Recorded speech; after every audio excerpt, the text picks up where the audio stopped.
The Quest for Baiterek's Heir. Chapter 1. The Legend of Baiterek. Under the vast starlit sky of the Kazakh steppe, a young boy named Arman sat beside a flickering fire outside his family's yurt. His father, a tall, weathered man, with eyes as sharp as an eagle's, tended to the fire, the flames casting dancing shadows on their home's felt walls. The air was filled with the scent of simmering besh barmak, a traditional Kazakh dish prepared earlier inside the yurt. "Father," Arman asked, his eyes wide with curiosity, "can you tell me again about Baiterek, the horse of the legends?" His father smiled, his face glowing in the firelight. Baiterek," he began, his voice deep and soothing. "The swiftest and most majestic horse ever to roam the Kazakh steppes. It is said that Baiterek was not just a horse but a spirit of the land, a guardian of our people." Arman leaned in closer, captivated. His father continued, "Baiterek's story is intertwined with our history, the history of the Turkic people, and the teachings of great Islamic scholars like Khoja Ahmed Yasawi. It is said that Yasawi himself blessed this horse, giving it strength and speed unlike any other." Around them the night was alive with the sounds of the steppe, a distant howl of a wolf, the gentle rustle of the wind against the yurt. The yurt, a symbol of their nomadic heritage, stood resilient against the vastness of the land. "Legend has it," his father went on, "that Baiterek still roams the Alatau mountains, free and untamed, just like the wild horse herds we see in the summer. Those herds are descendants of the great Baiterek, sharing his spirit and strength." Arman's imagination soared with images of Baiterek, galloping freely through the mountains, its mane flowing like the rivers of their homeland.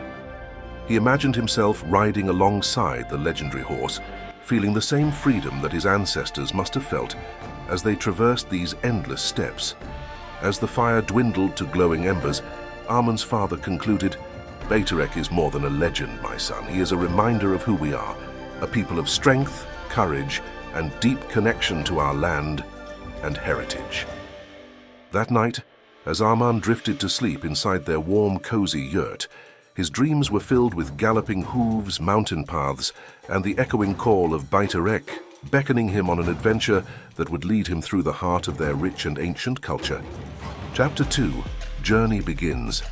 As the first light of dawn kissed the Kazakh steppe, Armin set out on his journey. His heart was filled with a mix of excitement and nervousness. With a small bag of provisions, a compass, and a map of the region, he began his trek towards Lake Balkhash, one of the most magnificent natural wonders of Kazakhstan. Arman's path took him across the vast open steppes, a sea of grass that stretched endlessly towards the horizon. The sun rose higher, casting its golden light over the land. He passed by other yurts, each a small bustling hub of nomadic life. Children played outside, while elders shared stories and laughter, and herders tended to their flocks. As he traveled, Arman couldn't help but notice the subtle changes in the landscape. Here and there, he saw remnants of old structures, some that his father had once told him were from the Soviet times. They stood as silent witnesses to the history that had swept across these lands now reclaimed by the steppe. By midday, Arman reached a small hill that overlooked Lake Balkhash. The sight took his breath away. The vast lake, shimmering under the sun, was a spectacle of natural beauty. He sat there for a while, taking in the view, feeling a deep connection to his homeland. The lake, with its tranquil and enduring presence, seemed to hold stories of the past, present, and future of Kazakhstan. As he resumed his journey, Arman encountered a group of wild horses. They were majestic, their manes blowing in the wind, their muscles rippling under their shiny coats. He remembered his father's words about these horses, carrying the spirit of Baiterek. Watching them, Arman felt a surge of pride and a sense of belonging to this land and its rich heritage. That evening, as he set up a small camp near the lake, Arman couldn't help but think about the stories of Khoja Ahmed Yasawi his father had shared. He thought about Yasawi's teachings on wisdom, humility, and the connection with nature. These thoughts filled him with a sense of purpose and determination. Lying under the starry sky, Arman felt closer than ever to his ancestors. He imagined them traveling across these same steppes under the same stars, living a life in harmony with nature and their beliefs. As he drifted to sleep, the gentle lapping of the lake's waters and the distant neighing of horses were a lullaby, connecting him to the timeless spirit of Kazakhstan. Chapter 3: The Enchanted Yurt. The next morning, Arman awoke to the soft glow of dawn. He packed his small camp and set off once again, his heart filled with anticipation. Today he would venture deeper into the steppes, guided by the map he found in his father's collection, which hinted at a path through the Alatau mountains. As he journeyed, Arman came across an old secluded yurt, seemingly abandoned and partially hidden by tall grasses. Its exterior was weathered, but it still stood strong, a testament to the nomadic craftsmanship. Intrigued, Arman approached the yurt, feeling a strange sense of familiarity, as if the yurt was waiting for him. Inside the yurt was like a treasure trove of history. The walls were lined with traditional Kazakh ornaments, and the air was thick with the scent of old books and leather. In the center, a small, ornate chest caught Arman's attention. He opened it to find manuscripts and artifacts, some bearing the symbols of Turkic warriors and Islamic scholars. Among these relics, Arman found references to Khoja Ahmed Yasawi, whose teachings had spread far and wide across the Turkic world. There were also legends of Baiterek, depicted in intricate illustrations, showing the horse galloping across various landscapes of Kazakhstan. Each page he turned unraveled more about his rich heritage. As the afternoon sun cast long shadows inside the yurt, Arman discovered an old, faded map. It was different from the one he had. This one seemed to chart a course through the Alatau mountains, with symbols and markers that were unfamiliar to him. His heart raced with excitement. This could be the clue to finding Baiterek. He spent hours in the yurt, poring over the manuscripts and trying to decipher the map. As evening approached, Arman realized he needed to continue his journey. He carefully placed the map in his bag, alongside his other belongings, feeling a deep sense of gratitude for this unexpected discovery. Leaving the yurt behind, Arman felt as though he was leaving a piece of history, a hidden chapter of his people's past that had briefly opened for him. He looked back one last time, promising to return one day. Arman camped under the stars, the map spread out before him. He traced the route with his finger, whispering to himself, "I'm coming, Baiterek." The night was quiet, save for the gentle wind whispering across the steppe, as if carrying the spirits of his ancestors, guiding him on his quest. Chapter 4: The Alatau Ascent. The dawn of the fourth day found Arman at the foot of the Alatau mountains. With the ancient map in hand, he began his ascent. The mountains rose majestically before him, their peaks touching the sky, a symbol of the enduring spirit of Kazakhstan. As Arman climbed, the terrain became more challenging. The paths were steep and rugged, winding through dense forests and rocky outcrops. He often paused to marvel at the breathtaking views, the vast steppe stretching below, dotted with yurts and grazing herds, a tapestry of his homeland. Throughout his climb, Arman encountered various forms of wildlife, from soaring eagles to scampering marmots. Each encounter reminded him of the harmonious balance of nature, a key principle in both his Kazakh heritage and Islamic teachings. He felt a deep sense of respect for the creatures that shared his land.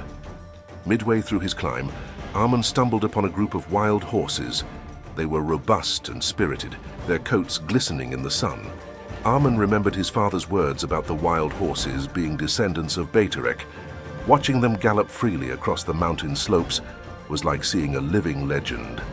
The chapter takes a thrilling turn when Arman narrowly escapes a sudden rock slide.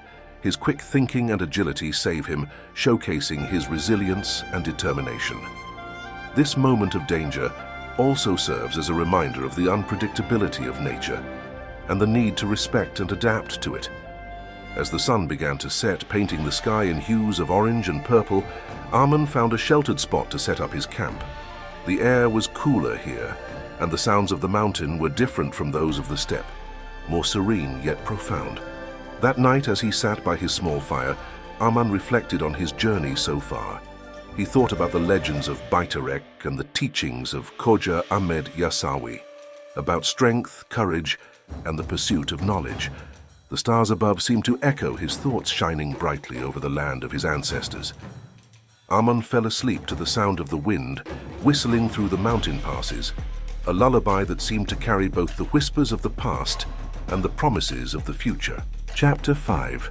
The Valley of Whispers. With the first light of dawn peeking over the mountain peaks, Arman continued his journey through the Alatau. The air was crisp, and the world around him seemed to awaken with a symphony of sounds unique to the highlands. As he ventured deeper into the mountains, the landscape transformed. Pine forests gave way to open valleys with wildflowers dotting the green canvas. It was in one such valley, hidden from the world, that Arman stumbled upon something extraordinary. There in a clearing grazed a horse, unlike any he had ever seen. Its coat shimmered with a golden hue, and its mane flowed like the rivers he had left behind in the steppe.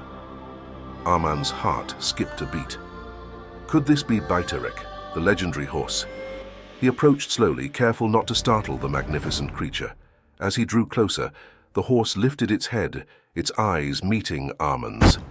There was a sense of understanding, a silent communication between them. But just as Arman was about to reach out, the horse turned and galloped away, its hooves barely touching the ground. Arman followed, not wanting to lose sight of this marvel. The chase led him through the valley, which seemed to whisper secrets of the past. The wind carried echoes of Turkic warriors, and the rustle of leaves seemed to recite verses of Khoja Ahmed Yasawi, blending history and legend. The pursuit ended at the edge of a cliff, where the horse stood majestically against the backdrop of the setting sun. Arman, breathless from the chase, realized that the horse was not meant to be captured. It was a symbol of the freedom and spirit of his people, a living embodiment of their heritage. As night fell, Arman set up camp in the valley. That night, his dreams were vivid. He dreamt of riding Baiterek across the Kazakh steppes, soaring like an eagle, free and unbound. In his dream, he heard the voices of his ancestors speaking of courage, wisdom, and respect for the land. Arman wakes up to a misty morning, the valley bathed in a soft, ethereal light. The horse was nowhere to be seen, but its presence was still felt, lingering in the air, in the spirit of the valley that had whispered its ancient tales. Chapter 6. Echoes of the Past. As the morning sun cast a golden glow over the Valley of Whispers, Arman packed his camp, his mind still replaying the encounter with the magnificent horse. He felt a deep sense of connection to his roots, a connection that was strengthened with every step he took in these mountains. Arman decided to spend the day exploring the valley. He wandered through its expanse, each turn revealing breathtaking views and hidden wonders. The valley, with its serene beauty, seemed to hold centuries of stories, waiting to be discovered.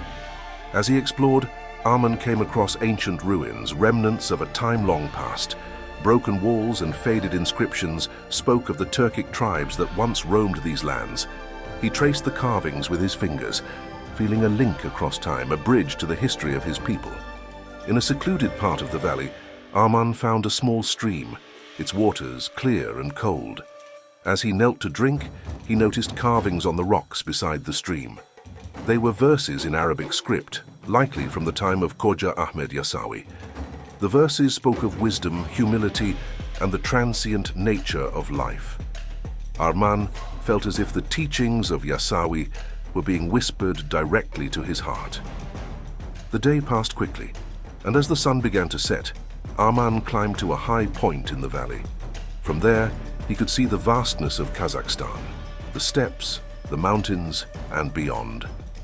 He thought about the many generations of his ancestors who had lived in harmony with this land, their lives intertwined with its rhythms. That night, as he sat by his fire, Arman reflected on his journey. He had set out in search of Baiterek, but along the way, he had discovered so much more about his heritage, his faith, and himself.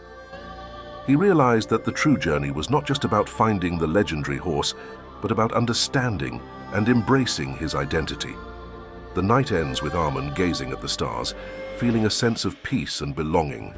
The echoes of the past, the teachings of Yasawi, and the legend of Baiterek had all converged in this valley, guiding him on his path. Chapter 7. Return of the Explorer. As the first rays of the morning sun illuminated the valley, Arman prepared for his journey back to the village.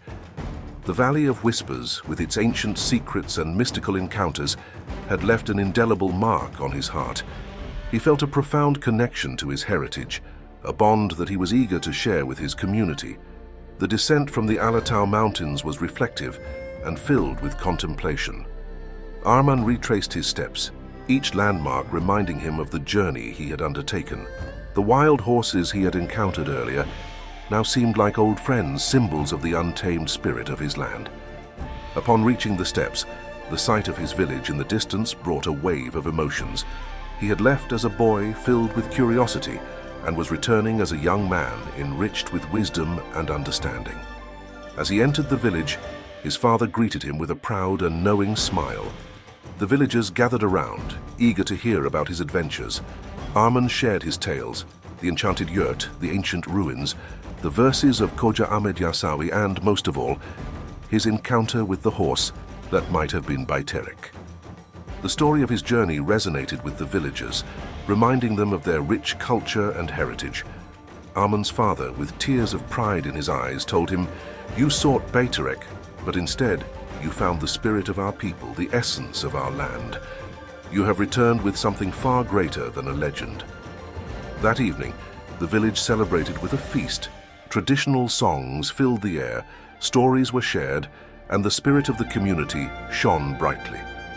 Arman realized that his journey had not only been a personal quest, but a link in the chain of his people's ongoing story.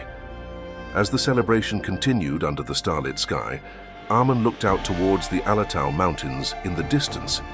He knew that the legend of Baiterek would continue to inspire, just as the teachings of Yasawi and the history of his people would continue to guide.